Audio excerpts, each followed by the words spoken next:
lesson is intended to teach Year 3 students how and when to use certain types of throws depending on distance. The purpose of this lesson is for students to be able to successfully complete a range of passes and develop their catching skills. In the last few lessons, the class has been mastering their throwing and catching skills and knowing when to use specific fundamental movement skills in order to achieve success.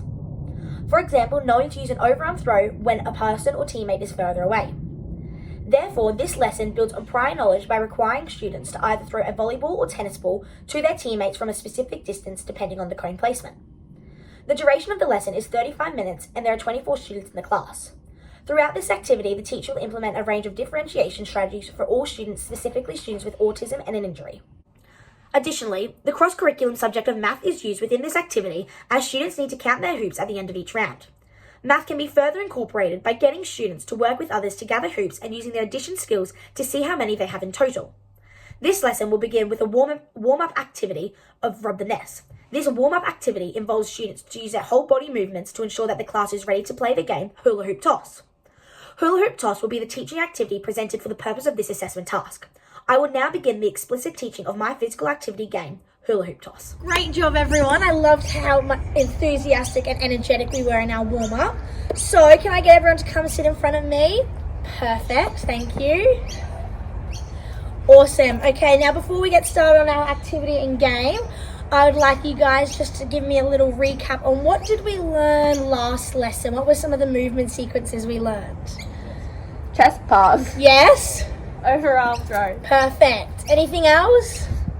Different size balls. Yeah. Different size balls. Perfect. And why do we need to use different size balls when throwing? Because the distance might be further and you need to do a longer pass. Perfect. So you need an overarm pass. Awesome. Great job. Okay, now we can get into it. Can I get 2 volunteers for me? Perfect. You two, can I get you to jump down here? Can I get Taylor, can I get you to jump in one of the hoops? And then Tate, can I get you to jump on any of the cones around here? You choose. Perfect. Okay, now what Tate is going to do is she's going to choose any ball, either the volleyball or tennis ball, and you're going to throw it to Taylor, whichever type of pass you want to do that. So do that now. And then Taylor's going to catch it. Once Taylor's caught it, that equals as 1 point. If Taylor catches it, what does that mean it is? 1 point. Perfect. And then once she's caught it, she'll hop out of the hoop, pick it up, and take it over to her team with the ball. That equals 1 point. Then, next, Taylor will jump into another hoop, and Taylor will throw a ball. It could be the same, could be different, depending what she feels confident in. She'll throw it. Perfect. Taylor caught it, so that's another point. If Kayla didn't catch it, it would just mean you keep going until she catches it. So, if we catch it on the full, that means what? 1 point. Perfect. And remember to only have one person in a hoop at a time. Good job, guys. Come sit back down. Perfect. Okay. So, if we have 2 hoops, what does that mean we have? 2 points. Perfect. So, one person in at a time, 2 points. And did you guys strategize at all when doing yours? Yes. Yeah? What was some of the strategy you had? A chest pass when close, overarm when far. Perfect. Great job, guys. Before students begin the game, they will have time to discuss who their catcher will be. Whilst this is happening, the teacher will go around listening to each team's strategy for the decision-making of the game. Additionally, before beginning the game, the teacher will remind students to be aware of the space around them when throwing the ball and running into the hoop, as well as letting them know that the game will conclude once all hoops are gone. To begin the game, the teacher will blow their whistle. Whilst the activity is underway, the teacher will be roaming to ensure students are using a variety of throws and using the 2 types of balls depending on distance and their confidence. Additionally, throughout the game, the teacher will have the opportunity to reinforce the teaching points of correct throwing and catching skills and provide feedback to learners.